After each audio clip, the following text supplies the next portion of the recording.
I'm Ryan Litteral, and I'm the driver of the PowerStop brakes S15. Long Beach was suboptimal. A lot of work went into revising the car in the off season leading up to the event. Entire car has been completely revamped front to rear, and still some difficulty getting parts in a timely manner, but managing to do the best that we could. We got everything ready. We got the car back to LA for boys to do their work tuning the car, and 6 a.m. in the morning, the day of qualifying, the car was about ready to be finished on the dyno and spun a rod bearing. Castro, not seeing Ryan Litteral. He was intended to go next. Don't know if got it together. All right, so just gonna update. I guess Litteral is not here, so unfortunately he will not run. Here goes Jonathan Castro. We participated, interacted with all of our fans, hung out, watched the race, and as soon as we were done at the race, we went back to Auto Talent in LA and pulled the motor and got the engine back over to Mike at D-Sport. Everything's new, been replacing the car. Everything that we can see so far, it wouldn't make sense for it not to work. But again, nothing is promised. This is no secret that this setup that we have in the car is very it's experimental, quote unquote. But we're very determined to make it work and to be competitive. We don't want to just go out there and participate. We're here to be competitive, and we're here to win.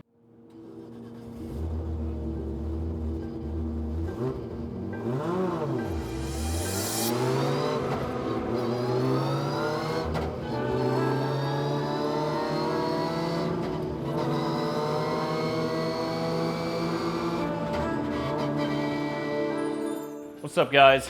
I'm Jacob with Colab Garage. To get Ryan's car to where it is today, which we had some success today, which is very exciting.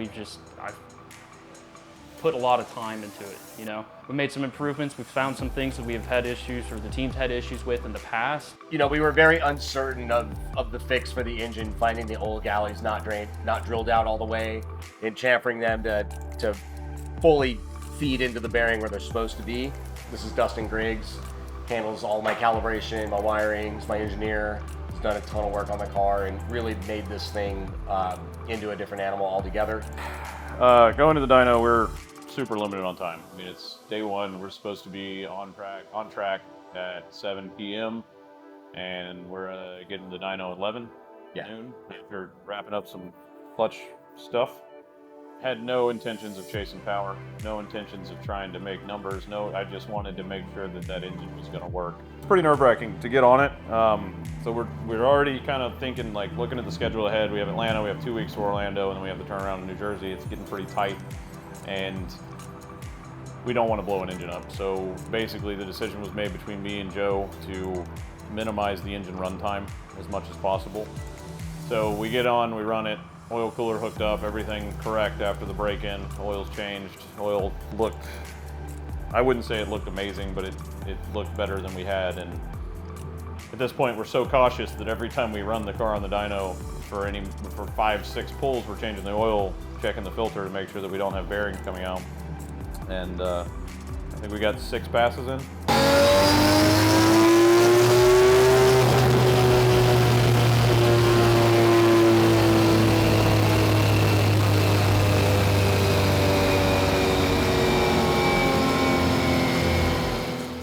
Basically, we just got to a point where it said, it's 8 o'clock at night, we got to be at the track, today, let's take it. And we did.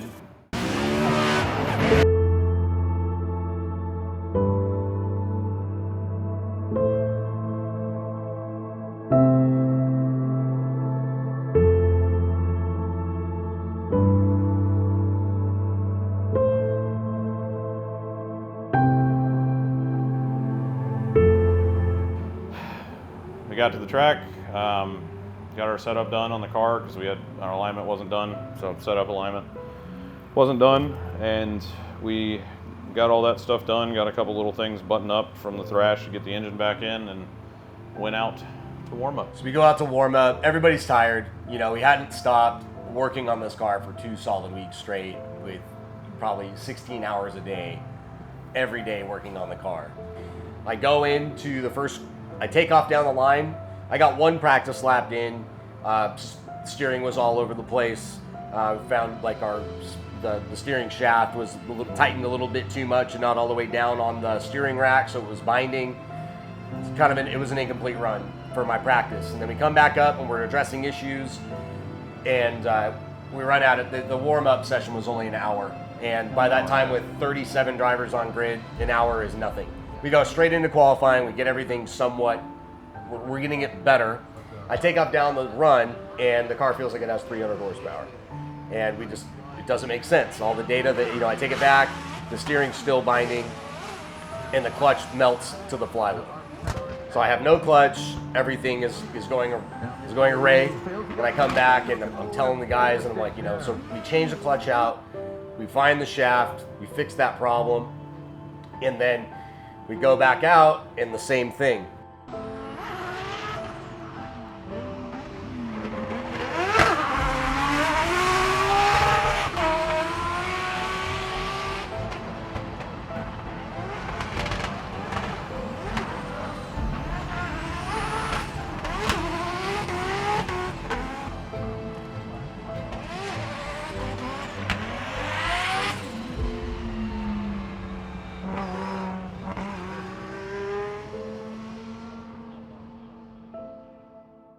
And we got back, 00, front of everybody after all of our work.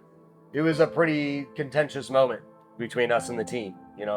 Tempers flaring, a lot of emotions, a lot of people are hurt feelings, like expectations aren't met, a lot of pressure.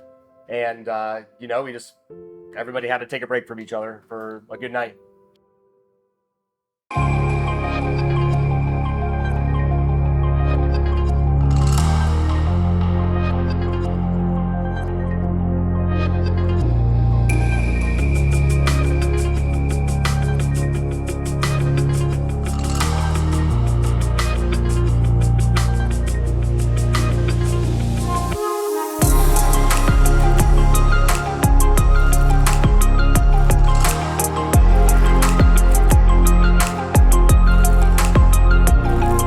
So today's Sunday, Mother's Day.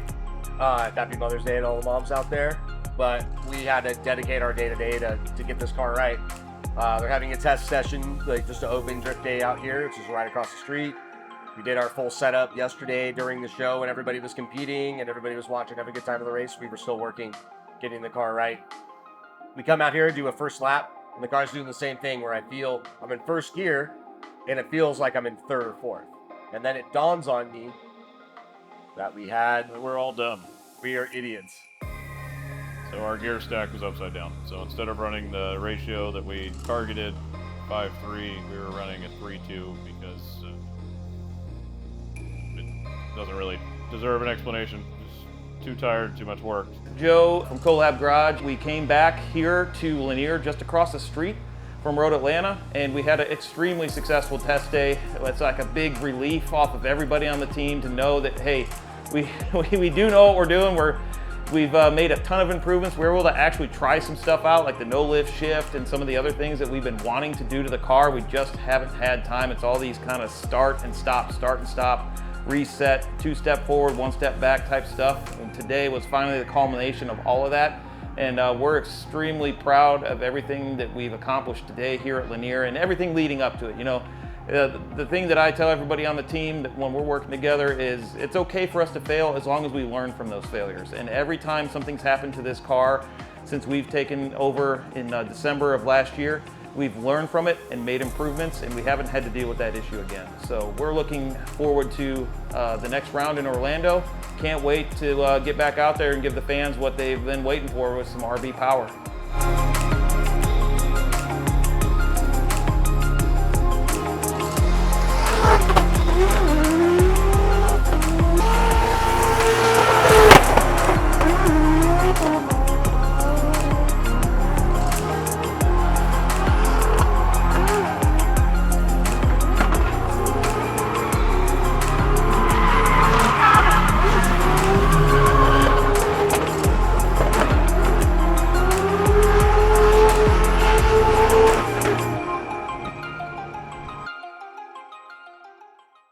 It feels good leaving on a good note here at Lanier. I would have loved to end it on a good note in Atlanta, but this is real life, and it's no mystery that this hasn't been a smooth road working with this setup. But I'm really proud of the wins that we do achieve and the path that we're on, and that's not possible without the strong support that I have from our partners. And I'm really excited to get this car dialed in, and I'm ready to turn laps in Orlando in just a short 2 weeks.